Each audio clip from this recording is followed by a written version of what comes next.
On Friday we started looking at one type of reaction. We called it an electrophilic aromatic substitution reaction. All right, we looked at three different, let's stop talking please, three different versions of that so far. We looked at a halogenation reaction, so we can put either chlorine or bromine onto an aromatic ring.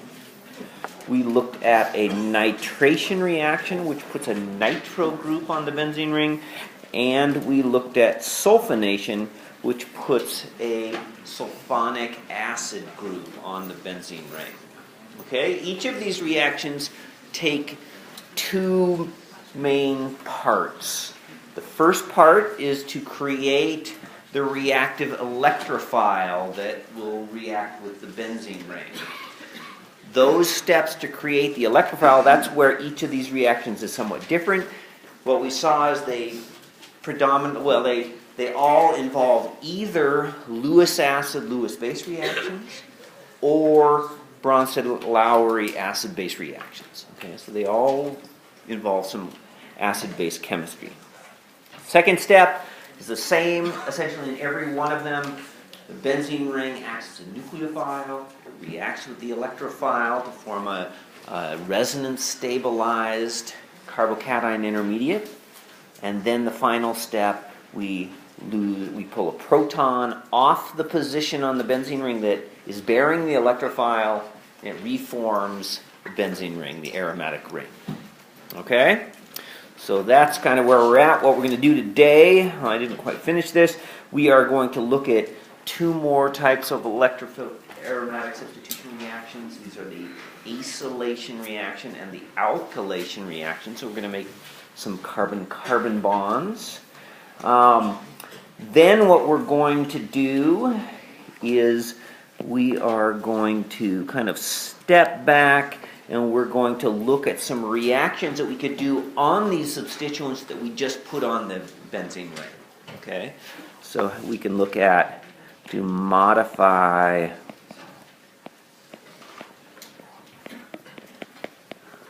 substituents.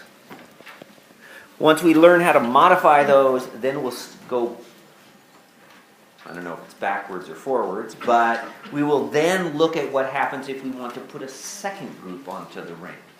Okay?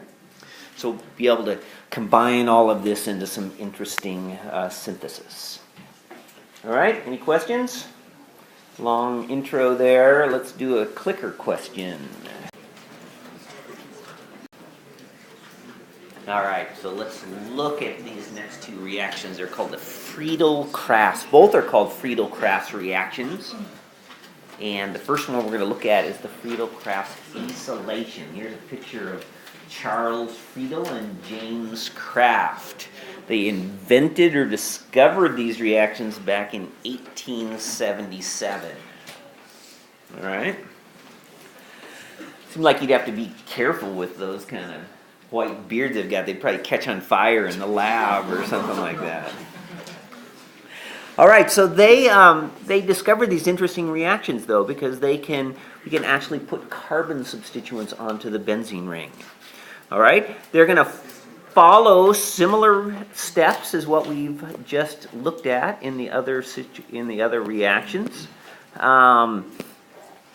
In this case, we're going to take benzene, and it's going to react with, this is called an acyl chloride. Okay, and it's this part of it which is called an acyl group. Okay, so we're going to put that whole group onto the benzene ring, and so when we finish this reaction, we will have made a ketone, right, that's attached directly to the benzene ring. All right, so like before, the first step we've got to do here is to make the electrophile. Acyl chlorides are pretty reactive on their own, and we'll learn about them in a few chapters. But what will happen here, just like we saw before, is we can take this acyl chloride, and it's going to react this time with aluminum trichloride. Aluminum trichloride is a Lewis acid, so it can accept electrons, and it's going to do essentially the same role as what the iron tribromide or iron trichloride did when we were doing the halogenation reaction. Okay, so now the chlorine with its non-bonding electrons is going to act as a Lewis base. It's going to react with aluminum trichloride as a Lewis acid.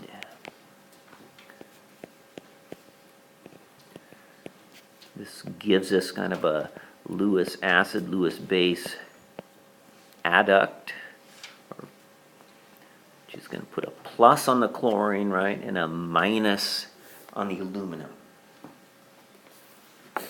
In a second step, this aluminum is just going to tug this chloride off of the carbonyl group.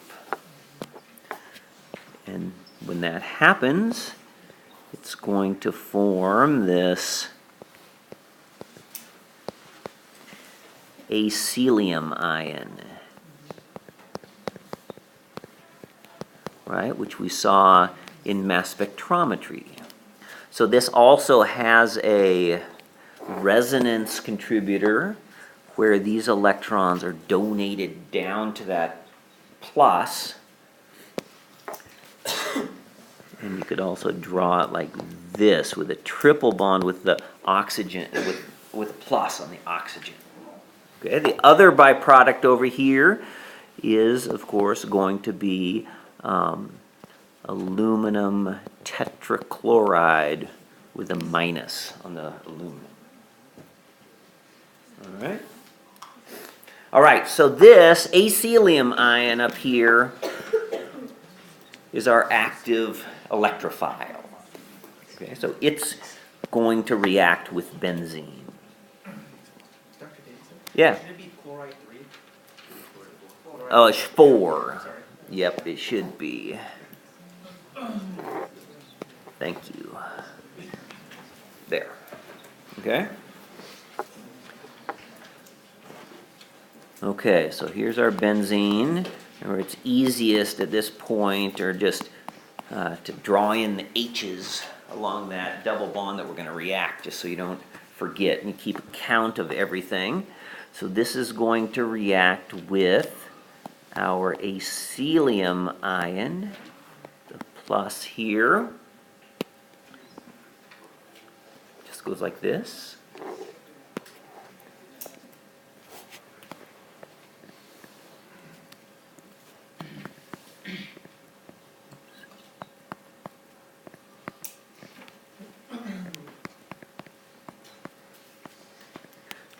That's a plus. This forms this resonance stabilized carbocation. Remember from before, we could then push these electrons around, bump them one time, the plus would be spread onto this opposite side.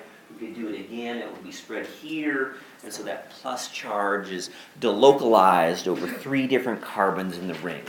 Okay, so that helps stabilize this. Okay, in the second step, we need a base, and just like when we were using the iron, we'll use this aluminum tetrachloride, like this, and we're going to use that aluminum carbon bond. So that's going to come off of here. Remember, we have to remove the proton that's attached where the electrophile is attached. These electrons come back down here to reform that pi bond, reform the benzene ring.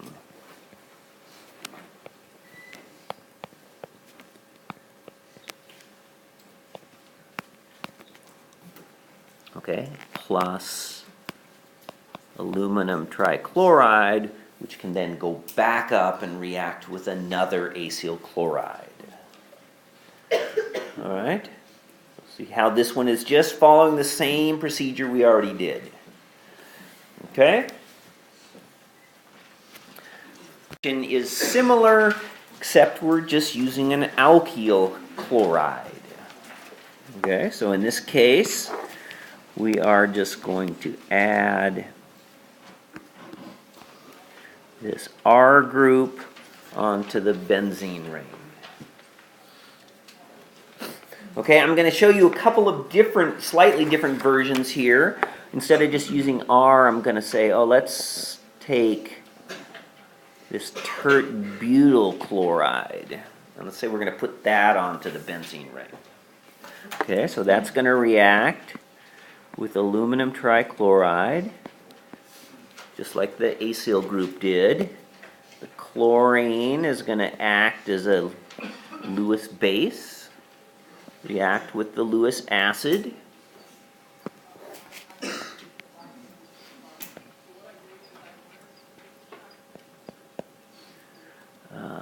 Aluminum trichloride puts a plus on the chlorine and a minus on the aluminum. All right, and now, just like we did on the last reaction, the aluminum pulls that chlorine off to form this tertiary carbocation plus aluminum trichloride. No, plus aluminum tetrachloride. Yes. Okay? All right, so what do you think is going to happen, though, if we take, instead of tert butyl chloride, what if we just have chloromethane? Do you think this is going to work? Okay, we can draw the first step.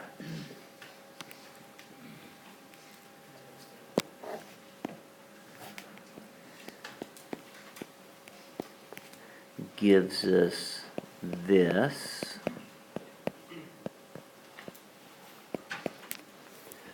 Do you think that aluminum is going to be able to pull off the chlorine to form a methyl carbocation? No, a methyl carbocation is very unstable, right? And so I'll show you in a minute. So we can essentially use this intermediate as the electrophile. Okay, so it doesn't actually separate first, just kind of reverses the steps. Okay, so let's look at this bottom part, the second step. We can do this easily with that tertiary carbocation. Right, so this is going to come over here and react with this carbocation.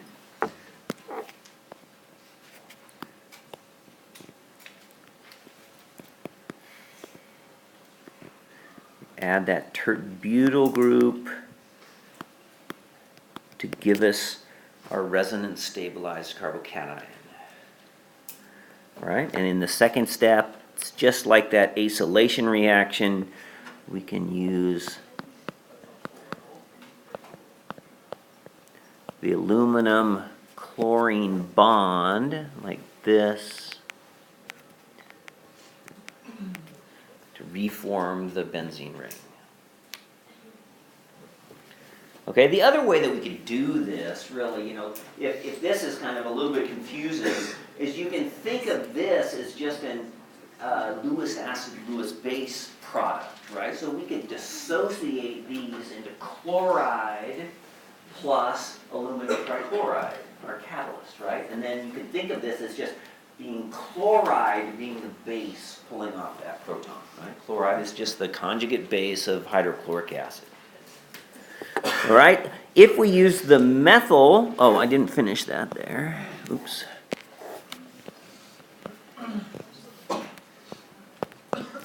Okay, and in this case, we just added this tert butyl group on there. Okay, the way we could draw it if we started with the methyl, the chloromethane, is that we just start with this.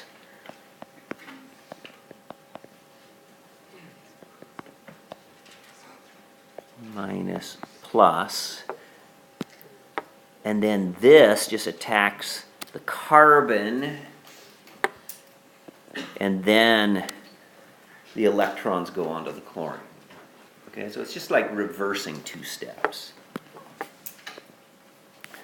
So here we've added our methyl group.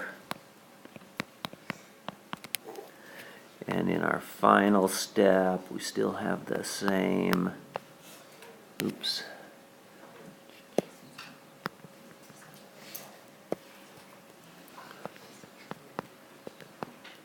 We still draw this part the same.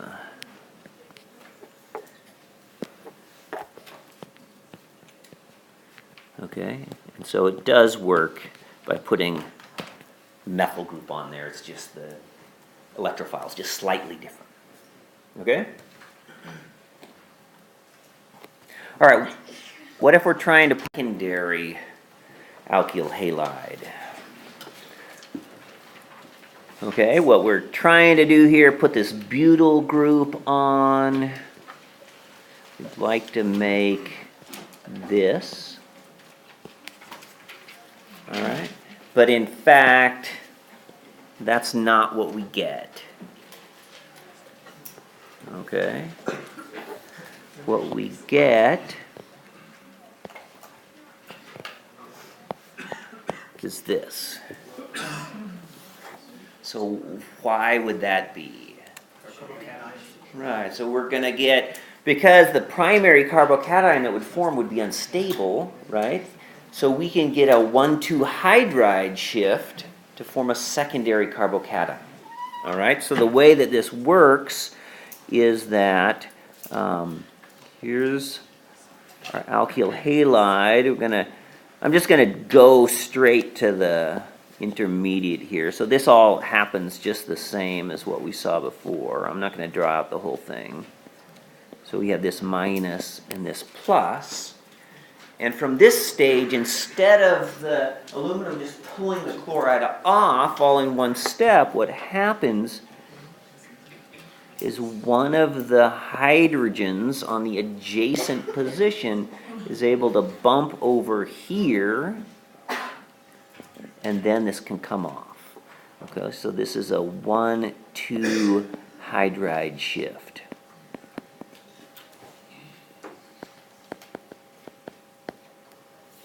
Okay, and if we do that, if we follow those arrows, then what we end up with is we move the hydrogen over to the end and we get this secondary carbocation.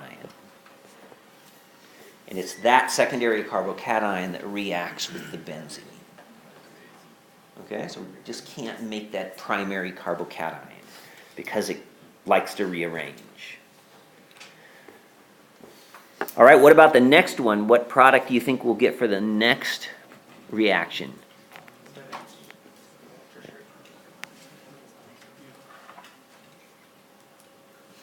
The next one is going to put the tert-butyl group on there. Right? Just like if we started with that tert-butyl chloride on the last slide. So this one forms in a similar way.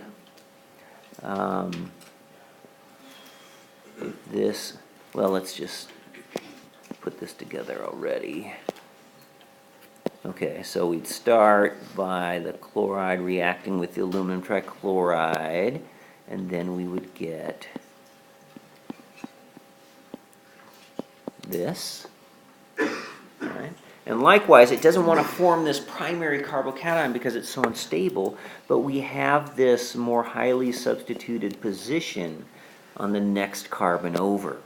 So this hydride can move over to here, and then we can just think about aluminum tetrachloride as being a leaving group here, right? So it comes off, forms the tertiary carbocation plus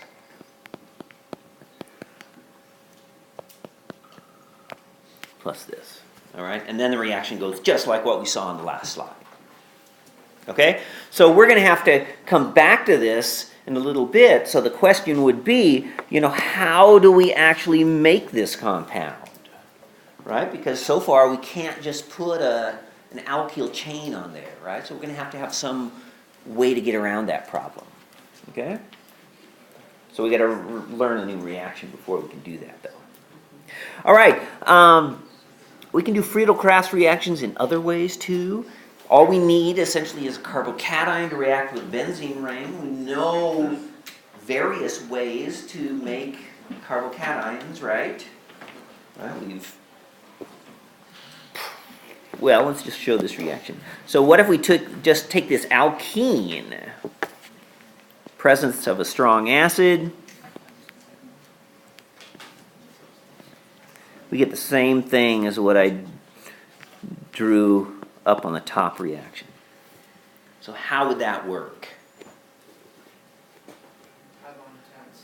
Yeah, it's just like those electrophilic addition reactions, adding HBr to an alkene or something like that, or a hydration reaction, right? So this pi bond can react with the proton. We protonate that.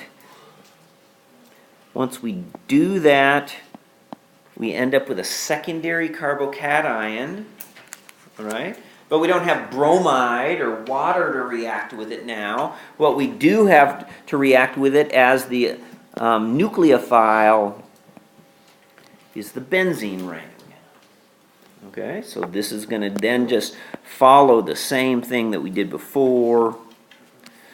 We added this. It had an H. I'm going to put this up here with a plus, like that. And then depending on what the counter ion to our conjugate base was to the acid there, I didn't draw that out. I'll just draw a little B for base.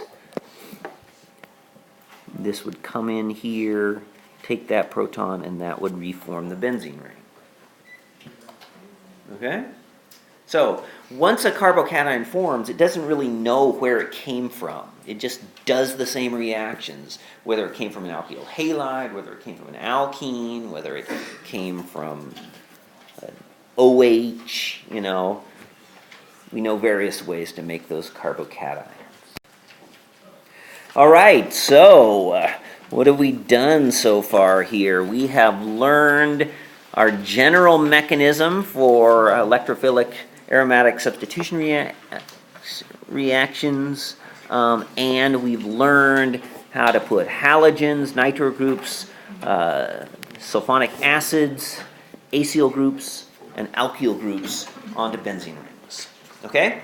So now what we're going to do next is we're going to look at a few reactions, not too many, that would allow us to modify those substituents once we put them onto the ring. Okay? In the textbook, it puts this more at the end, but I think, for my mind, it fits better right here. Okay? So we've done this, and now we're going to modify them. Okay, so we're going to look at three types of substituents and look at how we could modify those. Okay, we're going to look at essentially modifying alkyl groups.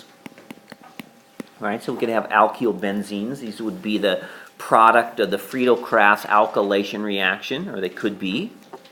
We're going to look at modifications of the acyl group, so we could make this with the acyl, the Friedelcrafts acylation, and we're going to look at the modification of this nitro group. All right? First reaction we're going to look at, we essentially talked about before. I mentioned that this reaction would work at a benzylic position, but the text only looked at a allylic so far. So the main thing is, what we're going to do here is we are going to add a bromine to the benzylic position.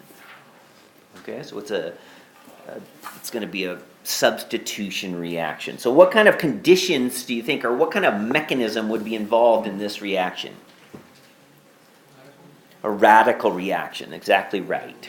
Okay, so we can use either just your basic halogenation reaction, so we can use bromine and either heat or light, right? Heat or light. Or we can use those conditions that were specific for allylic bromination, which was NBS, and what did we use? Probably light. Okay, so either of these will do the same reaction. So I'm not going to draw out the whole mechanism because we essentially did this before, right? We're going to have the initiation steps. If we use bromine, it's the easier mechanism, really. Initiation is just going to be a homolytic cleavage of a Br2, right? Let's write out what the rate determining step here would be so we can understand why we would brominate at the benzylic position and maybe not out on that methyl group or some other position, right? So the rate determining step in this reaction would be the removal of one of those benzylic hydrogen atoms with a bromine radical. Okay, so we formed the bromine radical in the initiation step. This bromine radical then abstracts a hydrogen atom to form this bromine radical plus HBr. Okay, this benzylic position is with a radical. It doesn't matter if it's a radical or if it's a cation or an anion. If it's in the benzylic position, it can be stabilized by resonance. Okay, so let's just draw a resonance structure the way we could do this with radicals. We could move this electron over here to combine with that one to form a pi bond right there, and this electron would go over here. Okay, so we're splitting one of those pi bonds in the benzene ring. It would form the double bond out here and a radical there, right? And then we could just continue on around the ring. Let's just draw one more, just for the fun of it. Okay, so again, the radical combines with one of the electrons from the adjacent pi bond to shift the pi bond, and then the remaining electron is a radical on that adjacent carbon. And so here we'd form it like this. We'd have the radical in the position opposite of the ethyl group, or what was the ethyl group. And we could do it one more time as well. So we also have this resonance stabilized intermediate. Okay, and then remember, let's just draw out the other propagation step. Would just be bromine reacting with this radical. Okay.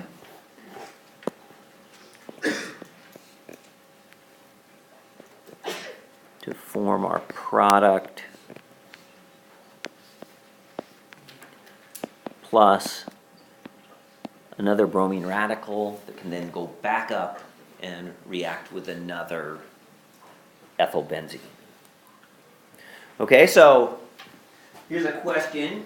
I'm showing that this bromine only reacting at the benzylic position, but we just talked about how this radical is spread or shared or delocalized between this carbon and 3 carbons in the benzene ring. Right? So would we get some product with the bromine distributed at positions within the benzene ring? Not in a significant amount. Why? No, that's correct. Not in a significant amount. Why would that be? Because you want to maintain the aromaticity of the benzene ring. Exactly. We want to maintain the aromaticity of that benzene ring. It's just like in the electrophilic addition reactions we were just doing. The reaction always ends up reforming the benzene ring at the end, right? The benzene ring is just so much more stable, intact, right, than it is essentially doing an addition reaction into the benzene ring. Okay, so these reactions are only going to add this group onto the benzylic position, not into the benzene ring. Okay? After that, we could have all those termination steps that we learned before.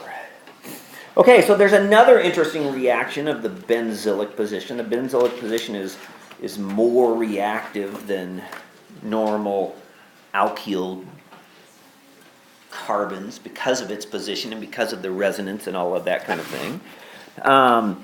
In this reaction, we're going to do an oxidation. Okay, we're going to use potassium permanganate, which is a strong oxidizing agent. Strong oxidizing agent. All right, and it's going to oxidize. So oxidation, remember in organic chemistry, the way that we think about oxidation is that we're going to either add oxygen or we're going to remove hydrogens. Okay? So in this case, this is a very strong oxidizing reagent. We are going to add 2 oxygens. In fact, we're going to cleave that bond at that benzylic position, and the product we get is the benzoic acid. Okay, so that extra methyl group on the ethyl group just gets cleaved and probably lost as carbon dioxide. Okay, just oxidizes the crap out of that thing. Right? So we get benzoic acid. All right, so it turns out we could also start with an isopropyl group, for example, at that position. We treat this with potassium permanganate, and we get the same thing. Okay? This time it cleaves off 2 of those methyl groups. And in fact, we can go, let's try to go all the way to this with the tert-butyl group. Treat this with potassium permanganate. Oops, that's not right.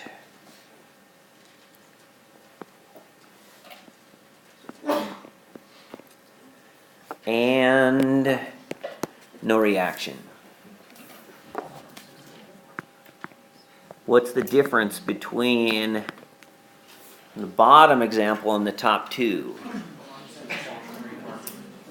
There's a, right, we've got a quaternary carbon here. There's no H at this position. There has to be an H at the benzylic position to do this benzylic oxidation. Okay? So both of these up here, here's an H here. This has 2 H's here. No H, and it does not oxidize. Okay? Because the first step, I don't know exactly the mechanism here, but the first step is probably pulling off that hydrogen to make a reactive site, right? If it's fully quaternary, there's not much that can happen there. All right? What do you think what would happen if we took this? What's this one called again? Toluene. What if we took toluene? Would it go up here? Yep. As long as there's an H on the benzylic position, it will be oxidized to a carboxylic acid. All right. What would we get if we had something like this?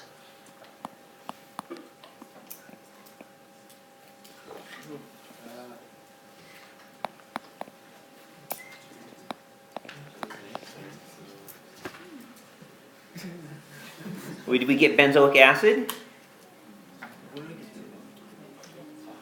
Same product as up there? No. What would be different?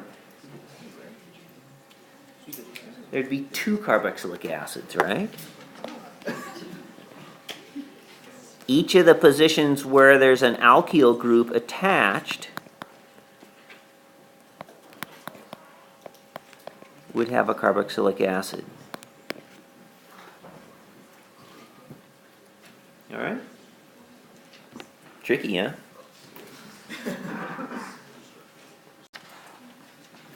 All right, so let's look at a reaction of acylbenzenes. All right? So in this case, we're essentially going to go in the opposite direction. Okay, as in the last one, we're going to do a reduction. Okay, and so this reaction, there's two different sets of conditions, and we're not going to look at the mechanism here either. So fortunately, this is one of those cases where you kind of have to just memorize. This uses what's called zinc amalgam.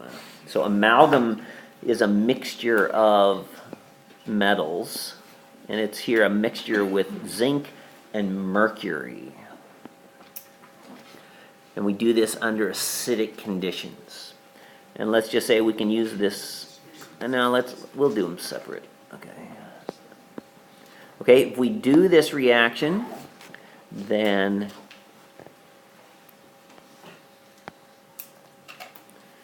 it gets reduced all the way to the alkyl group here.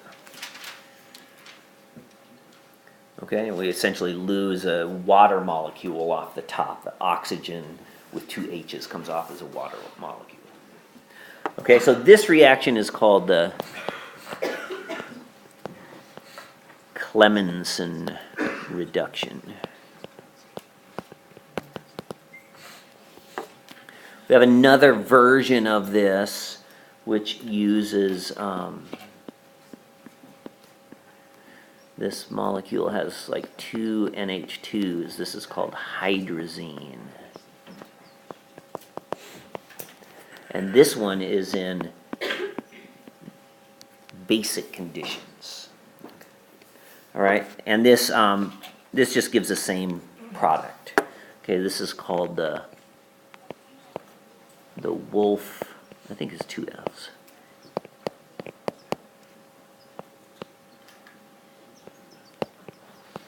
The Wolff-Kishner reduction. So why would we need two if they both do the same thing? Just to give you guys another reaction to memorize.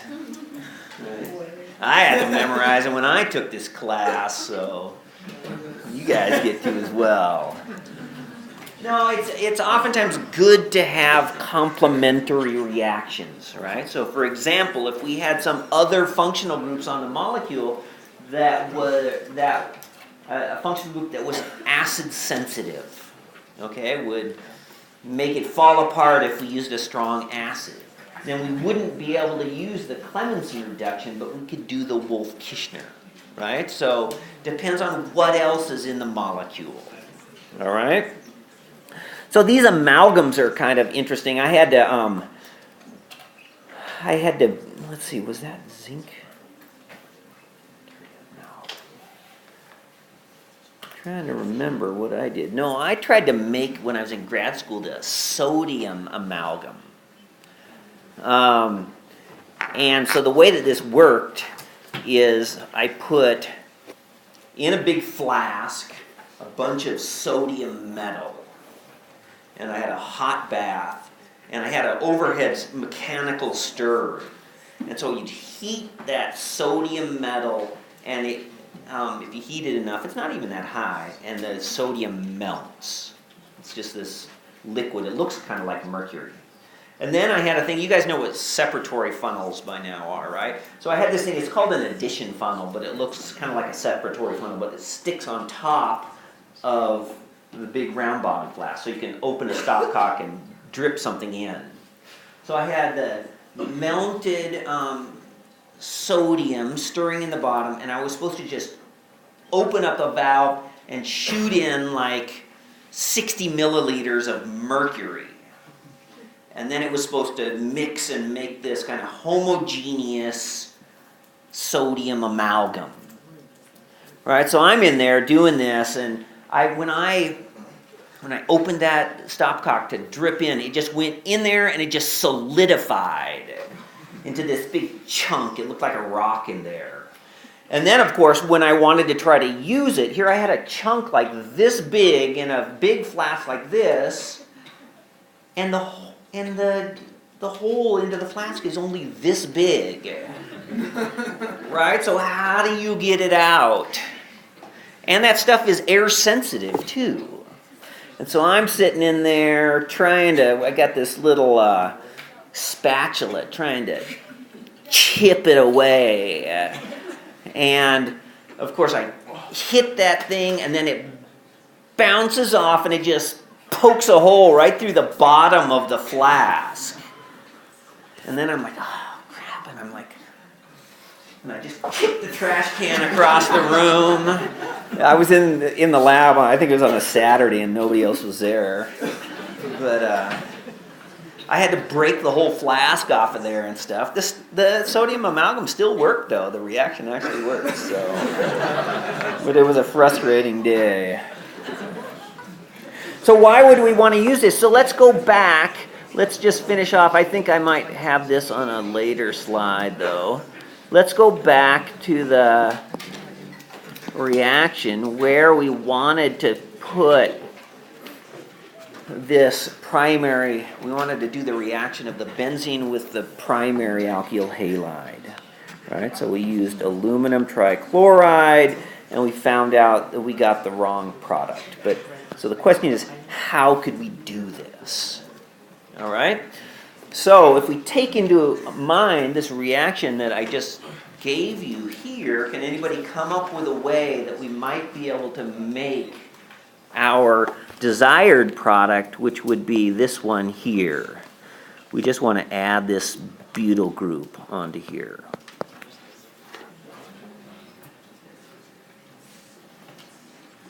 How can we do that?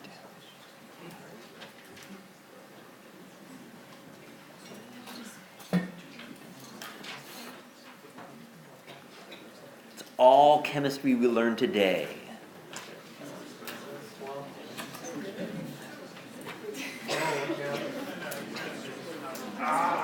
Yeah? Could you add a method group to the benzene ring, oxidize it, and then do one of these reactions you just did? Okay, so the question is, could we add just the methyl group, right? So essentially we'd have this to here, and then maybe we could brominate it, but then we'd have to have some carbon piece to be able to, no, there's an easier way. Yeah? Did you do an acylation and then use this reduction to just pull off the oxygen? Exactly right. So we would use an acylation. Acetyl is actually just from acetate. That's a two carbon piece. But, so what we can do is we just have to use one extra step to get around this problem. So instead of doing the alkylation reaction, we do the Friedel-Crafts acylation reaction. Okay? With the acylation reaction, we don't observe any kinds of hydride shifts or any rearrangements. Okay, so we can put this 4-carbon piece on, as an acyl group. Let's do that better. All right, and once we've done that, now we can do our reduction. So let's just do the Clemenson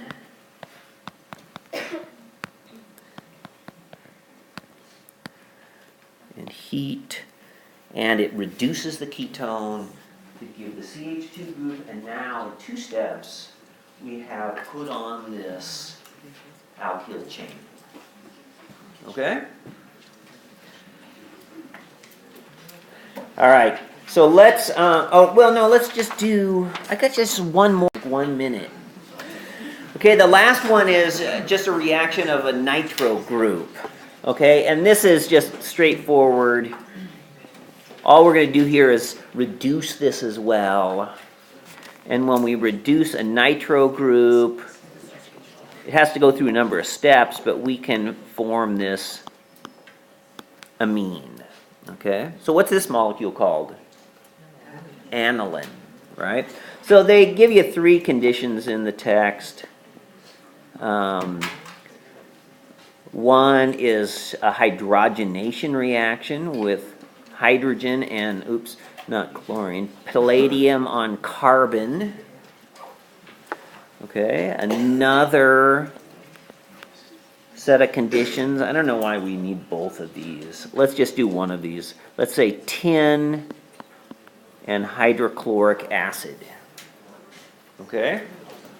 So why would you, for example, want to use the tin and the hydrochloric acid and not a hydrogenation reaction? What might be an example where a hydrogenation reaction wouldn't be good? Yeah. Perhaps you have a substituent and you want them to be double, triple bond. Yeah, exactly. So hydrogenation reactions, we learned before, you can hydrogenate alkenes and alkynes, right? And so if you had a molecule that had an alkene somewhere else in the molecule, right, you wouldn't want to hydrogenate it because that would hydrogenate that bond as well. Okay, so then you might want to use the tin and hydrochloric acid. All right, so this is the last of those reactions. On Wednesday, we'll start talking about what happens if you take one of these compounds and try to add another group. All right, have a good day.